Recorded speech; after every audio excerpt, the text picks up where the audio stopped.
Hey, welcome to another instalment on technique for jazz guitar, and today we'll look at a lead guitar technique, sweep picking. One of my favourite guitar players, George Barnes, uses this a hell of a lot in his playing, and many other great players do, but he stands out as one I really like for this. Now, first off, you might not have come across sweep picking before. It's something that if you've probably played rock guitar or metal or things like that, you will have undoubtedly come across it, but it's when you do a movement with the plectrum to play notes across consecutive strings really quickly, basically. So like they sound like this.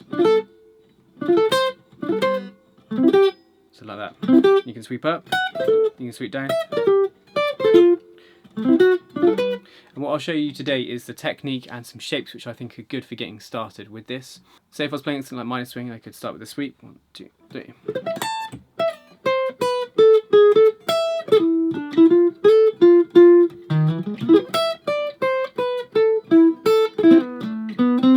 You get silly things like this. Or the Django classic.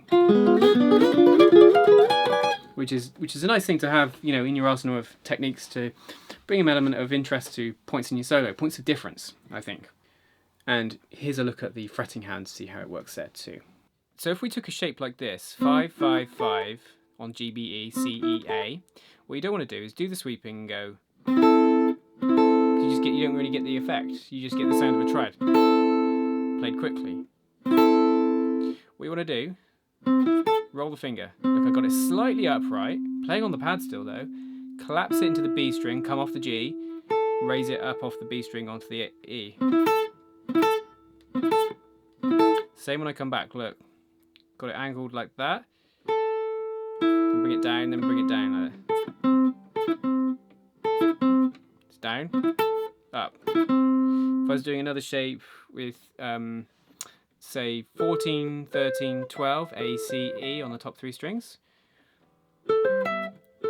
instead of just a one finger, I have to lift off each finger after I play the note. So you play the A, sweep onto the B, lift out the third finger, sweep onto the E, lift out the middle finger. So it's like, and on that last note, I'm doing that, releasing the pressure from the fretboard so that the string is muted. Otherwise you get, which you might want, but we want largely. So the fingers have to lift off one by one after each note. The same when you go up. First finger lifts out, middle finger goes down, middle finger lifts out, third finger goes down. Here's a close-up of the picking hand to look at how it works. So with this right hand technique, you normally pick notes probably with your pick. Maybe slightly angled. When you're sweeping down, you want to put, the pleck, you tip it down towards the floor. And let gravity take care of this, right? Look. What you don't want is string, string, string. You just want it to sound like da-da-da, like 3 quick strings, rather than pick, pick, pick. You don't want 3 movements of G, B, E. You want it to be like just 4 through the strings. When you come up, you need to angle the pick the other way. So tilt it towards you, towards your body. And again, 1 movement, like that. Get this on open strings first. Down. Obviously, if you're going between the down and the up, you've got to change your wrist a little bit.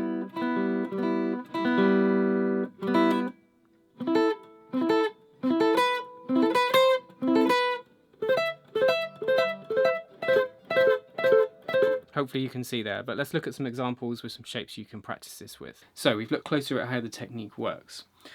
And we need to find some shapes which work well. And you can do big sweeps, right, across 5, even 6 strings if you want.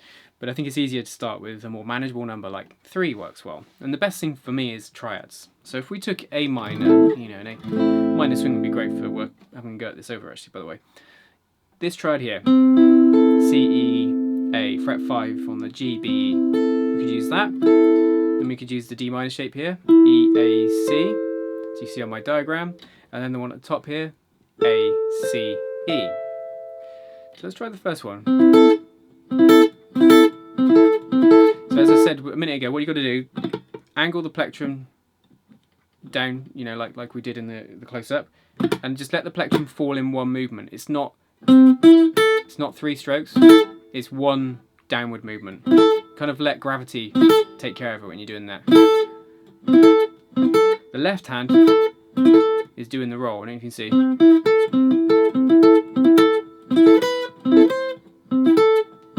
I was doing it the other way around, I have to do the reverse. I have to pick up, angle the pick the other way towards the guitar. And you can't leave the finger in place while you do the 3 notes, otherwise it just gets messy. Listen.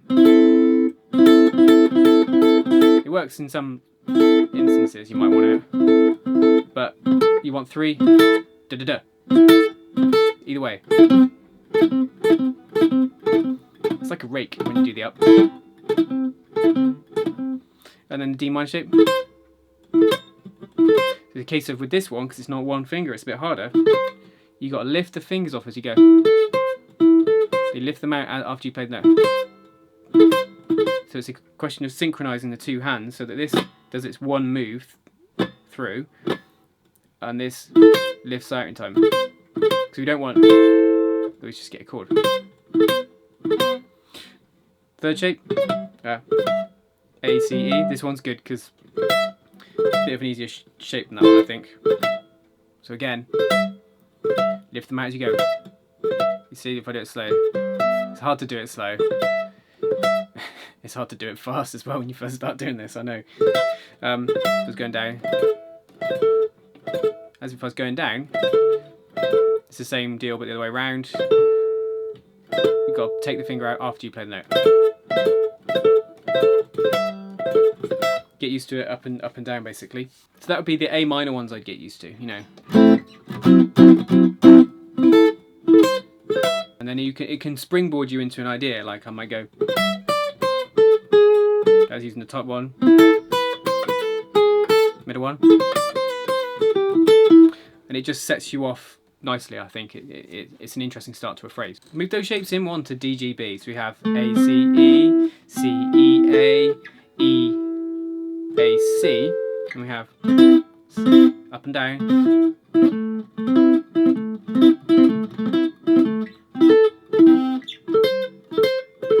You then have or down. We then need some major shapes, I think, just to get you started. I mean, you might want to just pause there and just get used to those first, but I've included some major shapes on the PDF, just looking here. Basically done the equivalent, but for C major. So if we did C major on the top 3 strings, C, G, E, G, C, G, C, E, you might recognise some shapes here. Same deal, lift the fingers out as you go. Up and down. Easier to do the down first though, if you just want to concentrate on that first.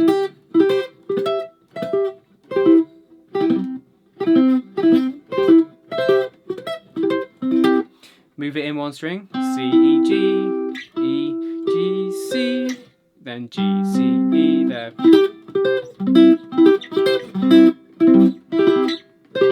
There we go. Those are the shapes that I would use to start with. You probably want to pair them with some scale notes and things like that. Or you can just try adding 1 note, which is on the next diagram you'll see. Take this A, C, E here, and you could have go up to the A. Now when I add a note, because I've already played a note on that string, I like to pick it an up. So I go sweep, sweep, sweep, up for the A. So it's A, C, E swept, and then up on the A. Then maybe G sharp, G, F sharp. Hear that? That's adding the F sharp. So going sweep, sweep, sweep, up. Add the G. See, it works really nicely, and you can experiment with adding notes to the other shapes. Now the classic Django lick that I played earlier there. That. Which sounds a lot harder than it is to do, honestly. Right. If you take a D7 shape, and this is played over the E7 chord in minor swing, if you want to put it in somewhere. D7, 2 frets higher. 1, 2, 3. So you're on 4, 3, 4 on the top 3 strings. B, D, G sharp. Now, how he does it.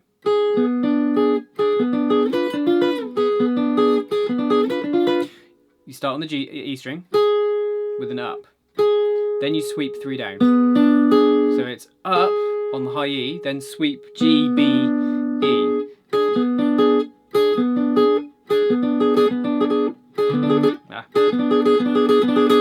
It's always wise, probably when doing the sweeping, I should have said earlier, to mute the D string with the finger on the G string.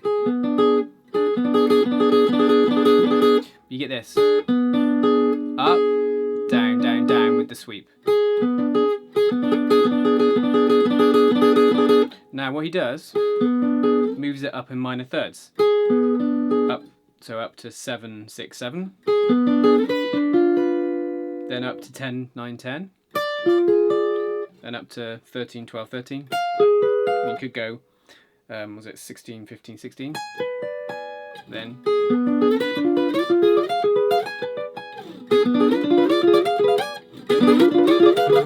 And to speed it up, do it to a metronome. So, 1 beat, 1, 2, 3, 4, 1. And it's, just remember that up, down, down, up, down, down, down. And you're able to do it because those 3 notes are just that sweep. Now, interestingly, with this technique, you're not lifting the fingers off as you go, and it still sounds okay in this instance. I think it's because it's played so quick. I run out there. But these are basically working in minor thirds, like diminished chords. It's essentially like a diminished chord missing one note.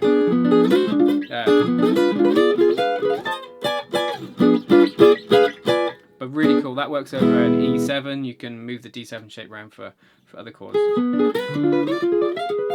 It's quite a spooky sound, I think. For those of you gypsy jazzers. Also nice uses in Bossa Dorado to check out stuff like this.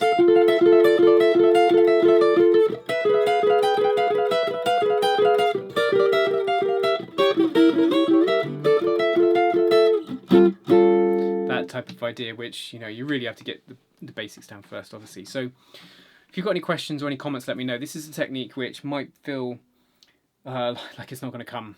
You've just got to focus on the right hand first, I think. Focus on, you know, say it's got to be one motion. If you're sweeping across 3 strings, it can't be pick, pick, pick. It's pick.